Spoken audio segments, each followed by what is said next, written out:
ارتشدوا في ليالي المولد وبريق النور يبدو من معاني أحمد روحة الهدي ارتشدوا في ليالي المولد وبريق النور يبدو من معاني أحمد وبريق النور يبدو من معاني أحمد وبريق النور يبدو من معاني أحمد في ليالي المولد في ليالي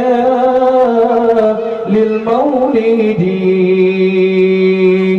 عبد الله nama ayahnya Aminah ibundanya Abdul Muttalib kakeknya Abu Thalib pamannya Khadijah istri setia Fatimah putri tercinta semua bernasab mulia dari kuris ternama. Inilah kisah Rasul yang penuh suka duka, oh penuh suka duka, oh penuh suka duka. 2 bulan di kandungan wafat ayahnya, tahun gajah dilahirkan yatim dengan kakinya, sesuai adat yang ada disusui Halimah. 6 tahun usianya wafat ibu tercinta. Inilah kisah Rasul yang penuh suka duka, oh penuh suka duka. 8 tahun usia kakek meninggalkannya. Abu Thalib pun menjaga, paman saling membela. Patin mengembala dengar saat remaja.